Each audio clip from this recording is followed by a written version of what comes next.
Praise the Lord. Welcome back to the Bible analysis class. We are going to analyze the book of Prophet Habakkuk. I hope you remember we are analyzing the minor prophets now. During the previous class, we have analyzed the books of Micah and Nahum and followed by Habakkuk. This is the time for the analysis of the book of Habakkuk. Prophet Habakkuk prophesied towards the last part of 7th century BC. Now Babylon was in power at that time, and Babylonians were very cruel, as you know, and they did a lot of havoc to the people of God. That frustrated Prophet Habakkuk. And if you read the book of Habakkuk, the judgment coming upon the unrighteous people, the glory of God, the unfailing faithfulness of the prophet, etc., can be seen in the prophecy of Habakkuk. In short, Habakkuk concentrates on the fall and destruction of Babylon, or the fate of Babylon. Now, if you remember the previous analysis, Obadiah concentrated on the fate of Edom, Nahum concentrated on the fate of Assyria and Nineveh, and in the same manner, Habakkuk concentrates on the fate of the Babylonians, otherwise known as Chaldeans. The actual focus of the book is the Babylonian attack of Judah. Chapter 1 and 6 reads like this: "For I raise up the Chaldeans, that bitter and hasty nation, which shall march through the breadth of the land to possess the dwelling places that are not theirs." Now, if you go through the book of Habakkuk, the first part of the book is a dialogue between God and the prophet Habakkuk, that is chapter 1 and 2. And the last part, that is third chapter, is a description of the appearance of God. There are only 3 chapters. The first two chapters are a dialogue between God and the prophet Habakkuk. And the last part, chapter 3, is a description about the appearance of God. Now, the central message of the book is seen in chapter 2 and 4, which is a very famous and relevant thought: the just shall live by faith. Habakkuk 2 and 4 reads, "The just shall live by faith." Now, we will explain that later. Now, let us look into the structure of the book. As I have told you, there are only 3 chapters, and it is better to take chapter by chapter. Let us take each chapter for analysis. The first chapter is the burden of the prophet. The prophet was burdened about the Babylonian domination, etc. So the burden. The second chapter is the vision of the prophet given by God. And the third chapter is a prayer song of the prophet. So in brief, the burden, the vision, and the prayer of the prophet. Chapter 1, the burden. Chapter 2, the vision. And chapter 3, the prayer that was offered by the prophet. Now let us look into the details of the very necessary details of all these chapters, chapter by chapter. To begin with, chapter 1, what was the reason for the burden of the prophet? I hope you remember the title of the first chapter, the burden of the prophet. And then we have to ask the question, why the prophet was burdensome? What was the reason for the burden? Or why Habakkuk was burdensome? Now he was perplexed about God's silence even when sin was abounding in the land.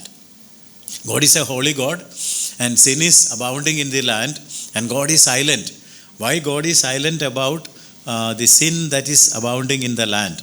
Now he cried to God in complaint to see what God will respond. If you read chapter 1, 2 to 4, I can read it for you. Chapter 1, 2 to 4. "O Lord, how long shall I cry and you will not hear? How long shall I cry and you will not hear? Even cry out unto you of violence and you will not save. Why does you show me iniquity and cause me to behold grievance? For spoiling and violence are before me, and there are that rise up strife and contention. Therefore the law is slackened, and judgment does never go forth. For the wicked does compass about the righteous. Therefore wrong judgment proceedeth." So when he looks at the land, it is full of sin and it is abounding, but God is not answering. But finally God answered him, and God said, or God's answer is seen in chapter 1, 5 to 11. Now listen to the relevant sentences of chapter 1, 5 to 11. I am not going to read the whole verses, but only the relevant sentences. God said, I will work a work in your days which you will not believe, though it be told you. The judgment and dignity of the Chaldeans shall proceed of themselves. So God is telling the prophet here, these are the relevant verses that I have quoted to you. Now here God is telling the prophet that how the Chaldeans will come against Judah and how God will deal with them. So prophet is getting an answer from God. The wisdom of the prophet is seen in chapter 2 and 1. The prophet is very wise, and his wisdom is seen in chapter 2 and 1, where he decided to wait on God to hear what God had to say.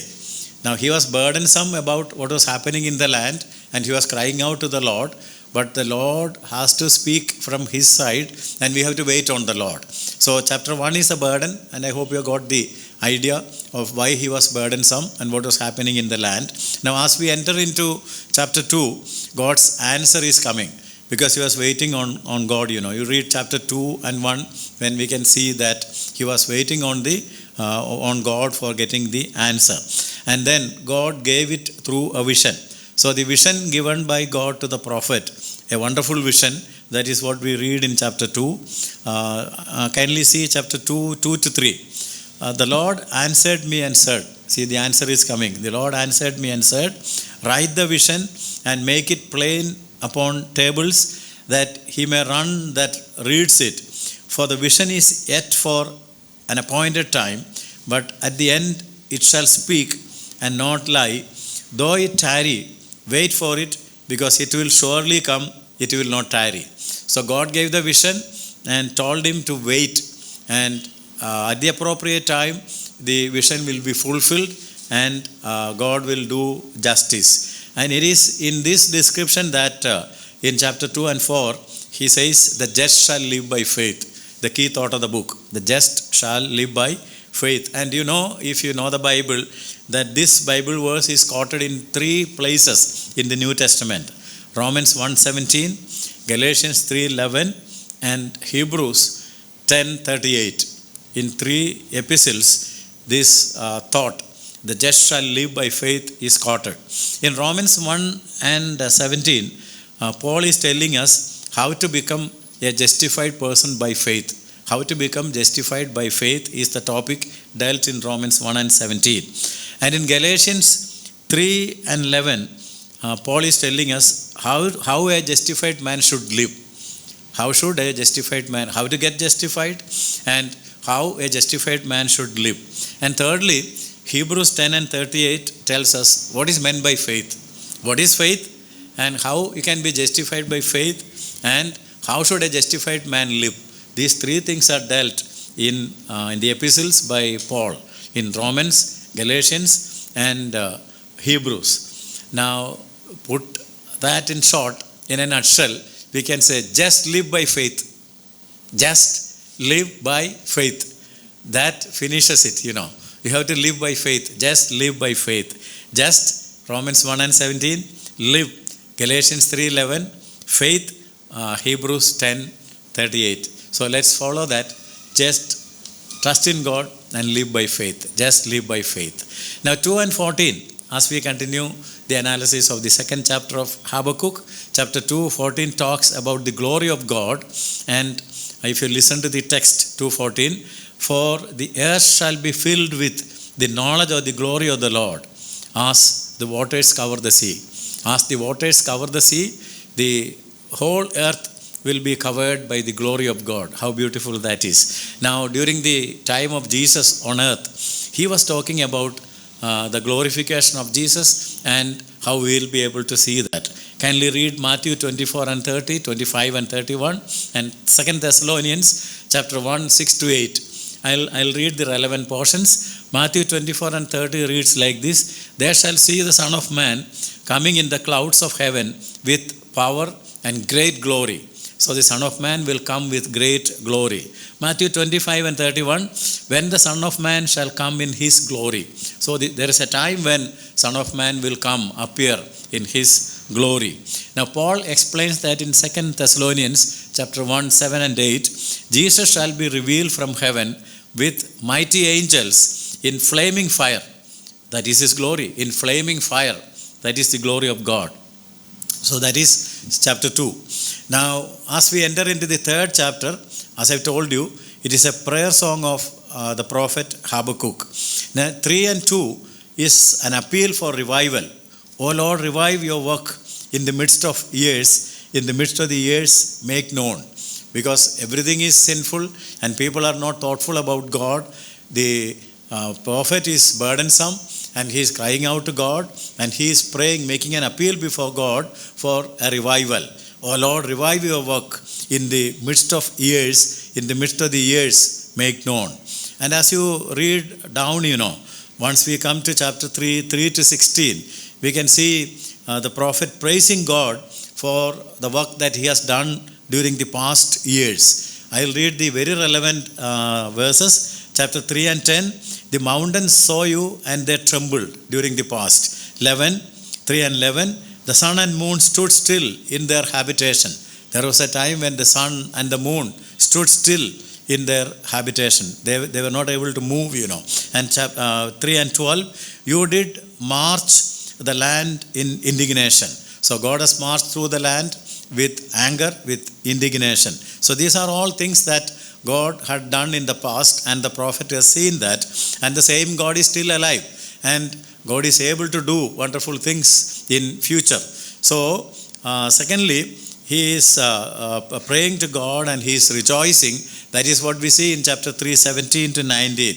Chapter 3, 17 to 9 is the joy of salvation that he expresses. The joy of salvation due to faith in God, and his learning to wait on God, and the assurance that God will answer, and rejoicing in God in spite of circumstances. That he learned the lesson.